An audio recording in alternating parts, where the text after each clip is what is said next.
I am an ordinary hard worker. I have a good position and I do everything for my family. In the evenings after work, I like to have a delicious dinner and then lie on the couch with my wife and watch various shows. I was always surprised by the lives of people on TV. I thought it was crazy, but I did not suspect what my life would soon turn into and what discoveries I would make. If someone had told me 15 years ago that they would be waiting for me, then maybe I would not have married.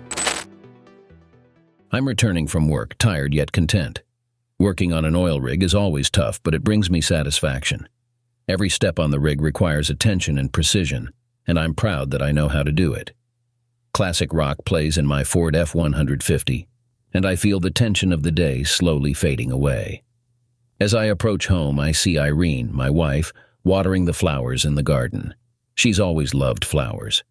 Her hair catches the last rays of the sunset, and she looks so peaceful. I smile at the thought of how lucky I am to have her. "Hello, love," I say as I get out of the car. "Hello," she responds, smiling back. "Dinner's almost ready." The house smells of roasted chicken and fresh bread. Phyllis, our daughter, is doing her homework at the table. She's smart, always diligent in her studies. I like seeing her so focused, writing something in her notebook, lost in her thoughts. "Hello, Dad," she says without looking up from her notebook. "How are you, sweetheart?" I ask. "All good," she replies, finally looking up at me and smiling. "We have a math test tomorrow." I nod and go to the bedroom to change. My clothes smell of oil and metal, and I'm eager to take them off, looking forward to a shower. The water instantly washes away the day's fatigue, and I step out of the shower feeling almost like a new person. At dinner, we talk about everything. Irene tells about her day at the hotel where she works as a receptionist. She mentions a new client who had many questions about the best places in the city. Phyllis shares her achievements at school and plans for an upcoming party at a friend's house. I listen to them sipping tea, feeling happy. In these moments, I realize how important my family is to me. After dinner, I help Irene clear the table while Phyllis goes back to her studies. Irene and I stand in the kitchen washing dishes together. Her hand accidentally touches mine, and I feel the warmth of her skin. We exchange looks and smile at each other. It's these simple yet significant moments that make up our life together. The evening ends with watching TV in the living room. Irene lies down on the couch, closing her eyes, and I flip through the channels trying to find something worth watching. Suddenly my eyes grow heavy, and I realize it's time to sleep. This day has been good, and I fall asleep with the thought of how grateful I am for everything I have. The following morning, I wake up to the rays of the sun piercing through the curtains. Today is my day off, and I plan to spend it at home, tending to minor tasks and relaxing. Irene is already at work, and Phyllis, as usual, was the first to leave the house, heading to school. I go down to the kitchen, pour myself a cup of coffee, and step out to the backyard to enjoy the morning freshness. Inhaling the aroma of the coffee, I contemplate my plans for the day. Perhaps I will do some minor repairs in the garage or simply sit with a book. Suddenly, I hear someone knocking at the front door. This is strange, as we rarely have unexpected guests. Opening the door, I find myself facing a woman I don't immediately recognize. She looks upset, her eyes red from crying. "Justin, it's Tracy. We've met a couple of times at your wife's corporate events," she says, barely holding back tears. "Yes, of course, Tracy, I remember you." "What happened?" I ask, feeling a bit uneasy. She sighs and begins to explain. Her words hit me like a thunderbolt out of a clear sky. She claims to have seen messages between her husband and Irene, suggesting they had an intimate relationship. I listen, disbelieving my ears. The world around me seems to have stopped. "Are you sure about this?" I ask, trying to digest the information. "Yes, I've seen their messages. I didn't know who else to turn to," Tracy says, struggling to hold back tears. I invite her in and offer her a seat. We sit in the living room, and I listen as she shares her story. Tracy explains that she accidentally saw the messages on her husband's phone.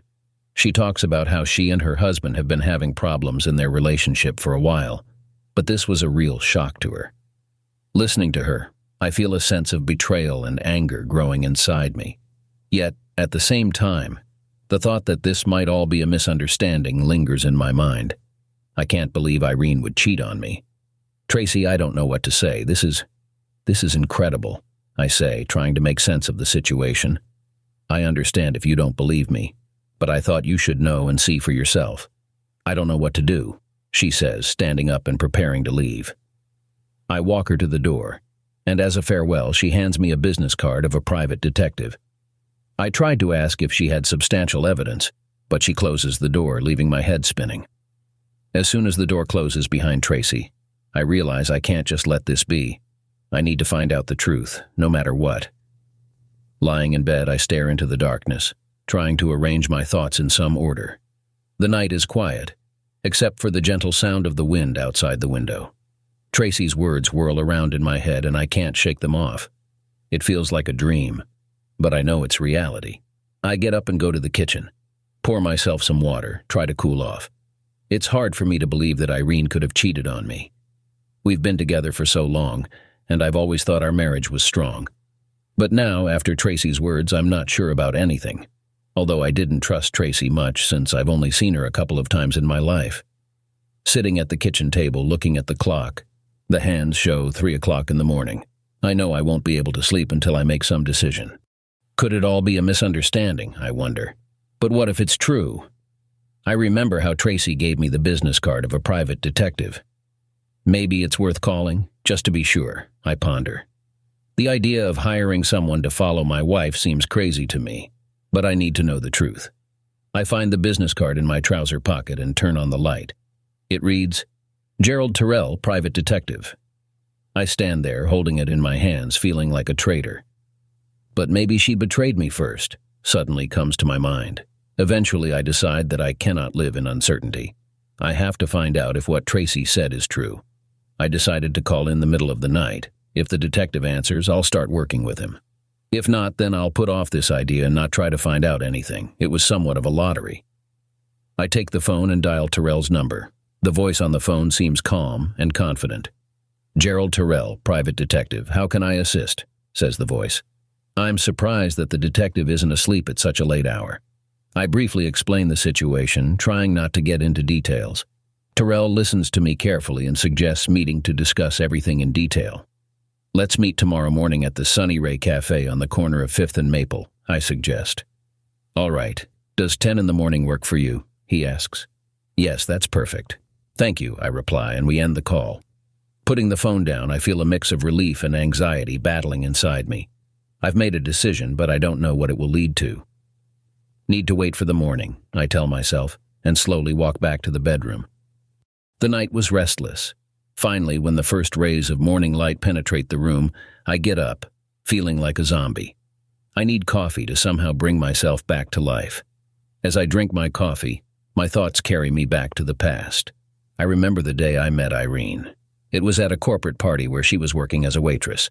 She was so beautiful with her bright smile and sparkling eyes. We talked for just a few minutes, but it was enough for me to know I wanted to see her again. Our first dates were relaxed and fun. We both loved movies, walks in the park, dinners in small, cozy restaurants. Every minute spent together felt special. I remember being nervous, proposing to her. It was a cold January evening, and I took her to an expensive restaurant. When I got down on one knee and pulled out the ring, her eyes filled with tears of happiness. The wedding was beautiful. We both wanted something simple, so we decided to have a small ceremony in her parents' garden. It was a sunny day full of laughter, love, and hopes. It felt like the whole world was at our feet. After the wedding, our life was filled with small joys and problems. I remember painting the walls in the future nursery together, preparing for the arrival of Phyllis. When she was born, it was the happiest day of my life. We both stood by the crib, looking at this little miracle, and I felt my heart overflowing with love and pride. Years have passed since then. Phyllis has grown up, become smart and independent. Irene and I supported each other in everything.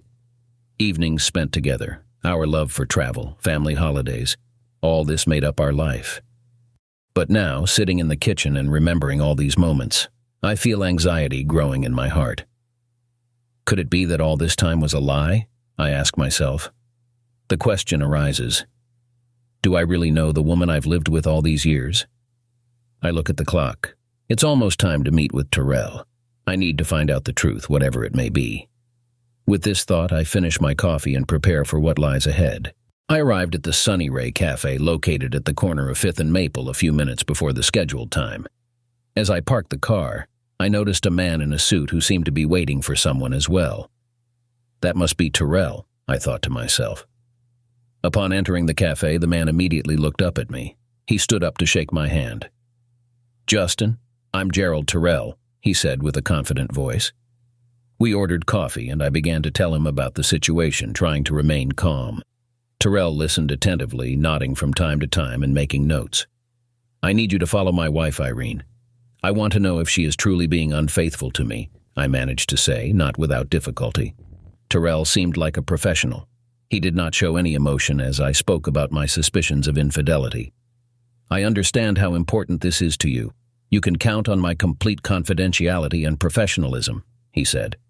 We discussed the details: Irene's schedule, places she visits, her usual routes.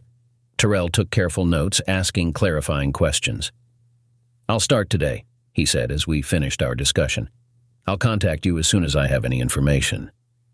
Leaving the cafe, I felt a mix of relief and anxiety. On one hand, it was comforting to know that I was taking action to uncover the truth. On the other hand, I was afraid of what I might find out. I spent the day in unrest. It was hard for me to focus on anything. I tried to occupy myself with housework, but my thoughts kept returning to Irene and what might be happening behind my back. In the evening, when Irene returned from work, I tried to act as usual, but it was difficult. Every look she gave, every word she said seemed suspicious to me. I watched her, trying to catch something unusual in her behavior, but noticed nothing. We had dinner in silence as usual. Phyllis talked about her day, school matters, friends. Irene seemed completely natural, calm. All this made me doubt my suspicions. Maybe I'm wrong, maybe it's just a misunderstanding, I thought. But late at night, as I lay in bed, I received a message from Terrell. He wrote that he had the first results of his observation. My heart skipped a beat. "I'll tell you everything tomorrow morning," he concluded. Lying there, staring into the darkness, I realized that tomorrow my life might change dramatically. The next morning seemed unusually gloomy to me. The sky was covered with heavy clouds, and it seemed that even the weather reflected my inner state.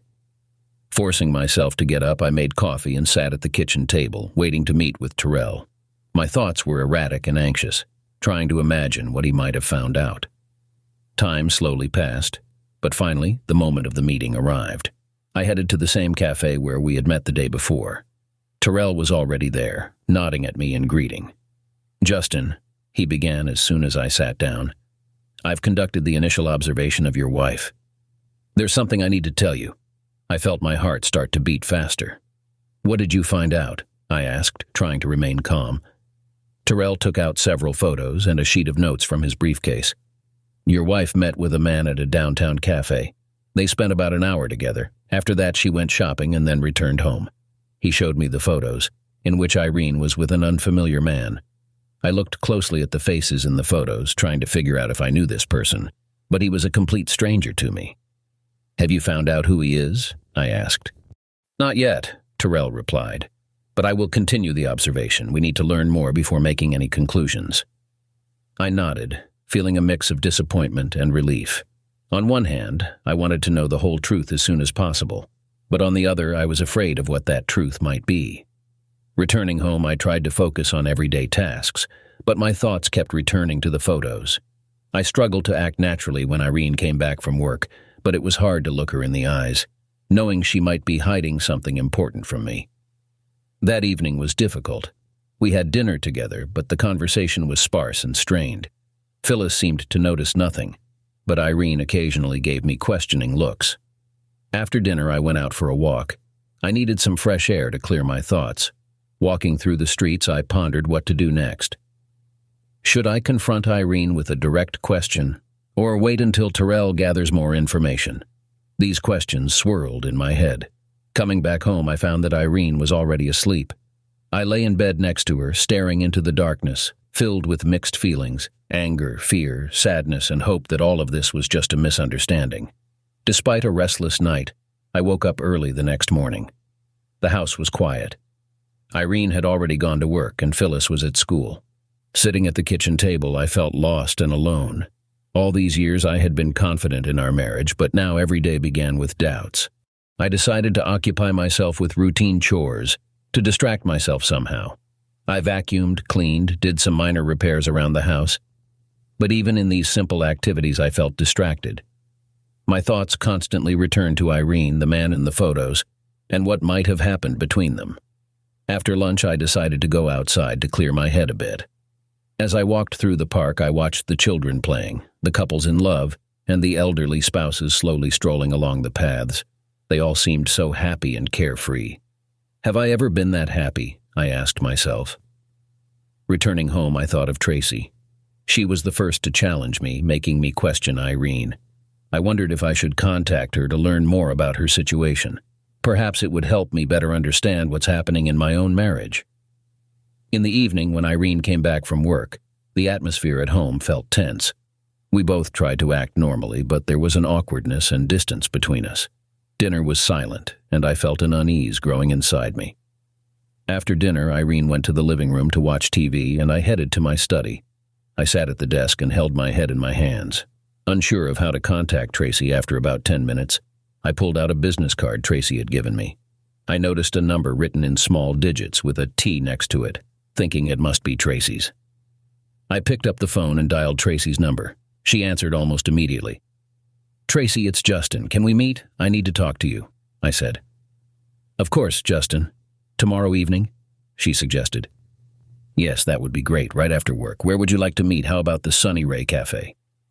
"Yes, let's do that," she replied. We agreed on a time, and I hung up. Sitting in my study, I tried to gather my thoughts. I hoped that talking to Tracy would help me sort out my feelings and perhaps provide some answers. The next day, I felt on edge all day, waiting for the meeting with Tracy. Work passed in a blur. My thoughts were only on the upcoming meeting and what she might tell me.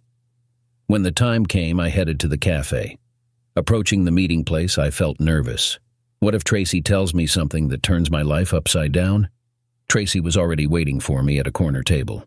She looked as tense as I felt. "Hi, Justin," she said as I sat down next to her. "Hi, Tracy. Thank you for agreeing to meet," I replied, trying to sound as calm as possible. We ordered coffee, and I immediately got down to business. "Tracy, I don't know where to start. It's hard for me to believe what you've told me." "Are you sure about your words?" I asked. Tracy nodded. "Yes, I'm sure. I managed to save a couple of videos from my husband's phone. They show intimacy."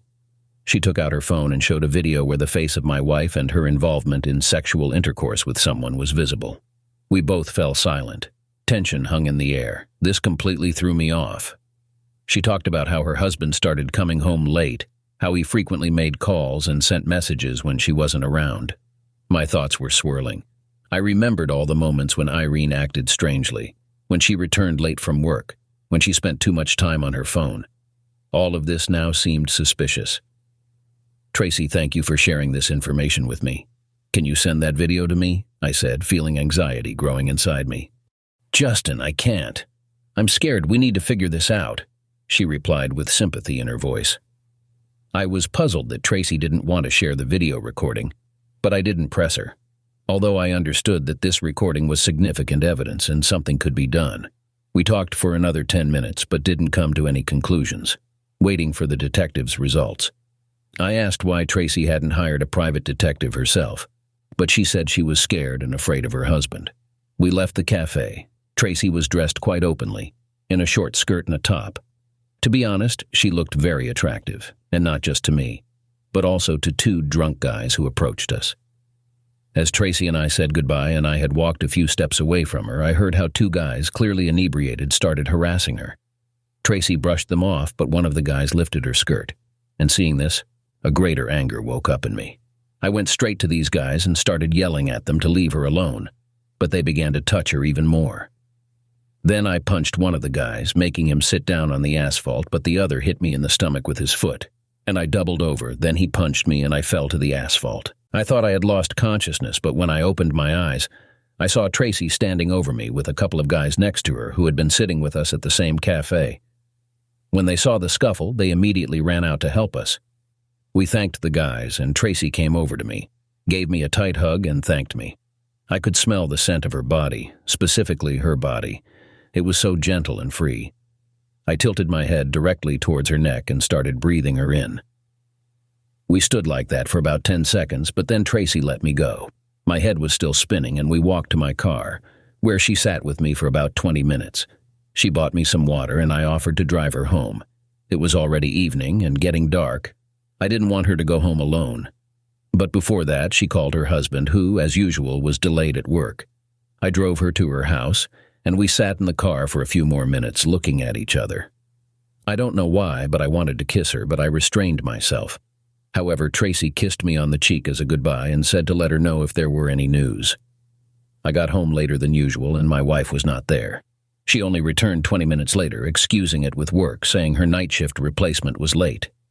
Lying in bed, I tried to find some way out, some clarity in this tangled situation. But the more I thought, the more I realized that the answers would not come on their own. After meeting with Tracy, my doubts only grew. The next day I woke up early and spent the morning in contemplation, unsure of what to do next. Before Irene left for work, I felt an invisible wall between us. We both tried to act as usual, but the tension was palpable. In the following days, I tried to live a normal life. But after that terrible video where it was evident my wife was cheating on me, my life changed to a before and after. A week had passed since I saw the evidence of the affair from Tracy, but the private detective had not given any news, and I specifically did not want to bother him. I wanted to meet with Tracy again, feeling that I missed her and was lacking simple communication because there was some tension in the house. I left work early that day, having an hour to spend time with Tracy and meet up at the same cafe. That hour flew by unnoticed. We didn't touch on the topic of our marriage or what was happening with our partners. We simply talked, and it felt good. Whether it was a desire to get back at my wife or not, my meetings with Tracy continued. Initially, we met once a week, then twice, and eventually 3 times over the course of 2 months. I had honestly forgotten that my marriage was falling apart and that my wife was cheating on me. I didn't feel like I was betraying my wife because at the very least I wasn't kissing Tracy or touching her. We were just talking. I also contacted a detective, but he said he was still gathering information and needed more time, as it wasn't a quick job. So I didn't bother him and waited for his call. The situation escalated when I realized I was meeting Tracy even on days when Irene was home, and we could have spent time together. I kept making excuses, claiming I was called into work or needed to help a friend. It was unbearable to be in the house with someone I trusted. Moreover, Irene wasn't opposed and didn't ask any further questions, and I believed this would allow the private detective to gather more information about what she was doing while I was not at home. Our meetings with Tracy moved from the cafe to various other places. We walked in the park, drove around, and it was as if I was living another life, and everything seemed fine. One of those days, it was already late, I should have been home, but Tracy and I had driven far away. We just lay on the hood of my car looking at the stars when Tracy said to me, "Justin, whatever happens, know that this is real," she said. But I didn't give it much importance. That evening, we kissed for the first time. We were drawn to each other, and it was the perfect moment. Our kiss lasted about 5 minutes. My lips were tired. When I pulled away from Tracy, I saw 3 missed calls from Irene. I decided to turn off my phone and continue what we were doing. I unbuttoned Tracy's blouse and began kissing her body. Then moving down, she seemed to really enjoy it, indicating so with her reactions, which attracted me even more. At some point, I picked her up and carried her to the back seat of my car. She climbed on top of me, and in an instant I felt her warmth. It was so good with her, unforgettable. We became intimately close, and you know what? I didn't feel guilty about it, and it was a strange feeling. I knew it was a sin, but I felt free and completely justified. My wife can cheat on me, but I can't do the same. After that, Tracy and I had several more sexual encounters, one of which happened right at her house on her sofa. I spent less time at home and more time with Tracy until one day. In the evening, when Irene returned from work, I noticed that she was hiding something. She seemed agitated and kept checking her phone constantly. I observed her, trying to figure out what was going on. Dinner was held in a tense atmosphere. We spoke little, and each of us was immersed in our own thoughts. I felt I needed to say something, but the words got stuck in my throat. After dinner, Irene suddenly turned to me and said, "Justin, we need to talk." My heart skipped a beat. "About what?" I asked, feeling everything inside me tense up. "I know everything," she said quietly. "I know you've been cheating on me for the past 2 months." She pulled out a stack of documents from the kitchen cabinet, which contained photos and all the information about my affair with Tracy. I was stunned. "Where did you get this?" I asked, trying to hide my turmoil. "It doesn't matter. What matters is that you cheated on me, and it hurts me deeply." "Did you think I wouldn't find out that you have a mistress?" she replied, looking at me with hurt and sadness in her eyes. I tried to explain, but my words were jumbled, and my only evidence was photos of Irene talking to some man, but her evidence was far more substantial. Irene wouldn't listen. She accused me of infidelity and of destroying our marriage, which was completely unexpected for me. "I don't know what to say to you, Irene. I really don't know," I said, feeling how powerless my words sounded. She stood up and left the room, leaving me alone with my thoughts. I sat trying to understand what had happened, and how it turned out that in trying to expose my wife's infidelity, I had fallen into a trap myself. Irene packed my things and asked me to leave, saying that a lawyer would contact me in a few days and she wanted to divorce me, and so I did. Leaving the house, I started calling my detective, but his mobile was off. Then I tried to contact Tracy, but that too was futile. I had to go to a motel and settle there for some time. I began to feel a deep guilt for what I had done, because perhaps the video that Tracy had given me was not Irene at all. I started to doubt everything. I was lost. The divorce process was swift and painful. We turned to lawyers who helped us sort through the paperwork and financial issues. Each meeting with the lawyers was filled with tension and a sense of loss. The court hearing took place in a small courtroom. I sat opposite Irene, feeling as though every second stretched into eternity.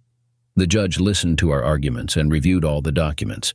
I talked about my suspicions that my wife was unfaithful, but without the key witness, Tracy, my words sounded weak and unconvincing even to myself.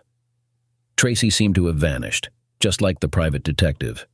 Irene spoke about how my actions had destroyed trust in our marriage and accused me of brazenly cheating on her. I couldn't understand how I had fallen into this trap. In the end, the judge made a decision. The marriage was dissolved, and Irene was granted the majority of our joint savings. I had to agree to pay alimony. The whole process felt like a dream. I couldn't believe this was actually happening. Leaving the courtroom, I felt something break inside me. Everything we had built together with Irene over the years collapsed in a few months. I looked at her, but she avoided my gaze. In that moment, I realized it was all over. Irene wanted to escalate the situation. She shared what had happened on social media, and as a result, I became an outcast. I was literally hated, and the most painful part was that Irene had told our daughter everything. After the divorce, my life changed drastically. I went through a deep depression, feeling utterly alone. Days merged into a gloomy hole, and I lost interest in work, friends who also turned their backs on me, and even simple household tasks.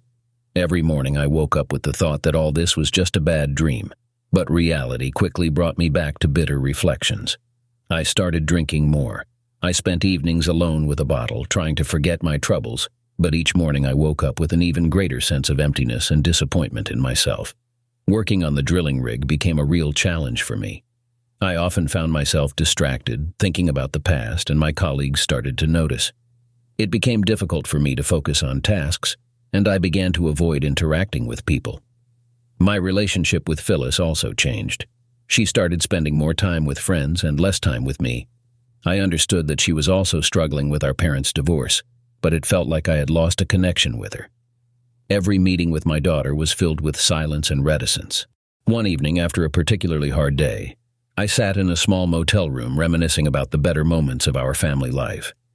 I was flipping through old photo albums filled with happy times we had shared together. Remembering those times, I felt a growing pain and sadness inside me. My life after the divorce continued to spiral downwards. Every day was the same. Work, home, a bottle of wine in the evening. I felt completely disconnected from everything that used to bring me joy. 4 months had passed since my divorce, and I already felt 20 years older, having lost interest in everything and becoming a regular drunkard. All this time, I tried to get in touch with Tracy and the detective, but it was futile. Everything changed the day I received a call from Phyllis's school. My heart stopped when I heard the teacher's words. "Your daughter was in an accident during a school trip. She's in the hospital. Her mother is unreachable, so we decided to contact you." I immediately forgot everything and rushed to the hospital. My hands were shaking, and I barely held back tears as I ran through the hospital corridors to her ward. Seeing Phyllis lying on the hospital bed with bandages and bruises, my emotions overwhelmed me. I grabbed her hand, feeling every beat of my broken heart. "Dad, I'm so glad to see you," she whispered in a weak voice.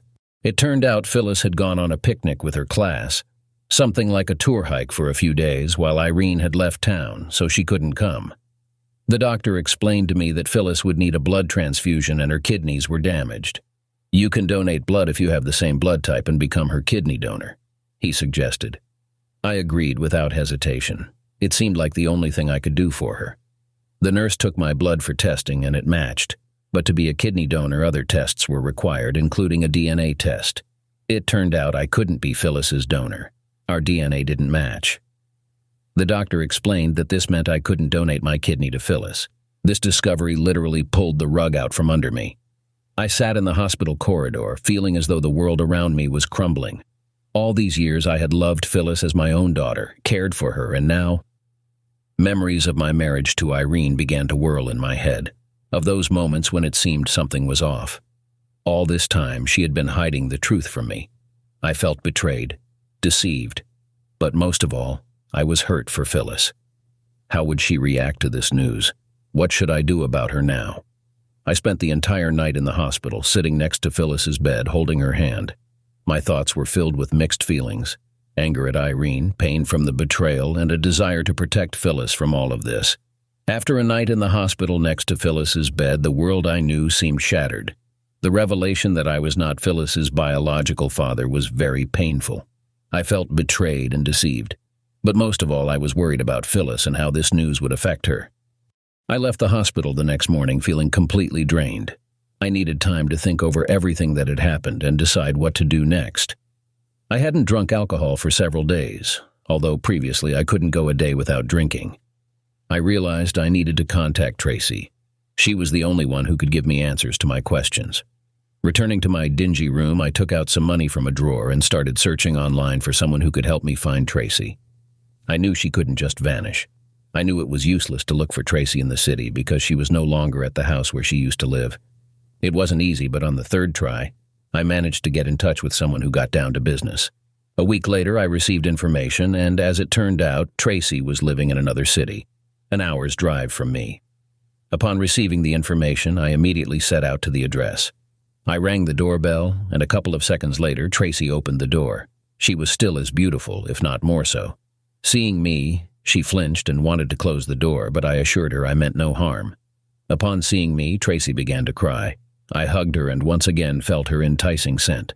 We just stood there, embracing, until Tracy started to apologize. She began to say that she didn't want things to end this way, that for the past few months she hadn't been able to live peacefully, knowing that my life was going downhill, and she was afraid to confess something to me. I tried to calm her down and asked her to tell me the whole truth, and she admitted that her appearance in my life was no coincidence. She explained that Irene had contacted her and offered a substantial sum of money when Tracy was going through a tough time in her life, having lost her job and been left by her husband. Irene took advantage of this, offering Tracy a good sum of money that would allow her to live comfortably for several years. Tracy agreed, and Irene explained that her main task was to sleep with me so that I would cheat on Irene, allowing her to divorce me. Additionally, Tracy was supposed to give me the detective's number. In the end, Tracy and I had an affair and Irene found a reason to divorce me. But why? That remained a question for me. I calmed Tracy down and told her that I had found out that my daughter was not actually my daughter, and I needed Tracy's help. Tracy had saved correspondences with Irene, as well as a video recording she was supposed to delete but didn't. The video was real, and it was meant to hasten my infidelity. We talked for a long time, and in the end we could have kissed, but I wasn't in the mood. I was determined to get my life back on track and to punish Irene. After meeting with Tracy, I went home. I felt the need to do something, to take action in order to regain control over my life. That night I made a decision. I had to meet with the most expensive and toughest lawyer. I needed to know the truth about Phyllis, about my marriage. Only then could I move forward if the truth came to light. I spent several days devising a plan. I decided to first consult with the lawyer to see if I could revisit the divorce terms, considering the new circumstances. I also decided to tell Phyllis the whole truth. She had the right to know. As I prepared for these steps, I felt a resolve growing within me. I was no longer the person who let situations control his life. Now, I was ready to fight. My days became filled with an incessant drive to act. I started with a visit to the lawyer to discuss the possibility of revising the divorce terms in light of new circumstances. The lawyer listened attentively and promised to review the case. Then, I decided it was time to talk to Phyllis. It was probably the hardest conversation of my life. I met her after school and suggested a walk in the park. "Phyllis, I need to talk to you about something very important," I began, feeling my throat tighten with anxiety. I told her the whole truth, that I was not her biological father. Phyllis was shocked. At first she was silent, then she started asking questions. I answered them as honestly as I could. It hurt to see her suffering from this news, but I knew she deserved to know the truth. After talking to Phyllis, I felt even more determined. I couldn't change the past, but I could influence the present and future, especially since the conversation with Phyllis was part of the plan with the lawyer. The next step in my plan was to apply to the court to revisit the divorce terms. I provided all the necessary documents and evidence of Irene's infidelity. Waiting for the court's decision was tough, but I felt I was making the right move. During this time, I also began to rebuild my life. I started spending more time at work, meeting with friends, and even took up sports. These small steps helped me feel better and regain a sense of control over my life. Irene found out everything and started sending me threatening messages, and then a group of people armed with bats came to my motel. I saved all of Irene's messages and called the police, accusing her of threatening my life. The lawyer also took this case to court. A couple of weeks before the trial, Tracy returned. I don't know how she found me, but I was glad to see her. She moved into my small room and tidied it up. We had no intimate relationship, and she offered to help me during the trial as a victim. Finally, the day of the trial arrived. The judge listened attentively to my arguments and considered the presented evidence. Irene's parents were also at the trial, and my lawyer and I thoroughly discredited Irene. Firstly, it turned out that the detective who was supposedly working with me was my wife's lover, and a DNA test confirmed that Phyllis was his daughter. Secondly, Irene and I got married because of her pregnancy, which meant that our marriage was a sham from the very beginning. It was annulled. Thirdly, Phyllis's biological father was required to reimburse me for all the expenses I had incurred for Phyllis over the years. Fourthly, Irene had threatened me, and Tracy also confirmed that she acted under severe threats from Irene. For all this, Irene could have faced prison time, but I didn't want to put her in jail. The decision was in my favor. The divorce terms were revised, and now Irene had to pay me compensation, as did her lover. I was to get my house back, which had gone to her after our divorce. I also presented Irene with a condition that I would not pursue criminal charges with my lawyer if she disclosed the truth on her social networks. She stubbornly denied everything, but ultimately capitulated because our evidence was irrefutable and resistance was futile. Irene suffered humiliation during the trial, and I watched as her persona shattered into pieces, just as mine had some time before. I silently reveled in her suffering. Leaving the court, I felt a mix of relief and bitterness. I had won the case, but the cost of victory was high. Yet deep down, I knew it was the only way to restore justice and start a new chapter in my life. The court's decision was a form of redemption for me. I felt that justice had finally prevailed. Now I had the means and opportunity to start anew. I decided to first tidy up my home. I got rid of everything that reminded me of my marriage to Irene and started to refurnish my home to reflect my interests and preferences. It was a symbol of a new beginning, a new chapter in my life. Tracy supported me, and we renovated the house together, eventually deciding to sell it and buy a new one. Tracy and I became an official couple. I also began to spend more time with Phyllis. Although I was not her biological father, I still felt responsible for her. We talked a lot, and I tried to support her during this difficult period. Gradually, our bond strengthened, and I realized that regardless of everything, we remained a family. I also decided to focus on my health and well-being. I started working out regularly, eating properly, and drinking less. These changes made me feel better both physically and emotionally. Moreover, I experienced quality intimacy with Tracy, which also bore its fruits. Phyllis graduated from high school and was admitted to college, which I paid for. Irene lost her job after her disgraceful act was exposed, and her lover, Gerald Terrell, turned out to be a detective but lost his job due to his actions. Now, Irene and Gerald are in a dire situation, living in a city where they are unwanted, but I believe they got what they deserved. Looking back, I see how much has changed. I lost a lot, but at the same time, I found myself.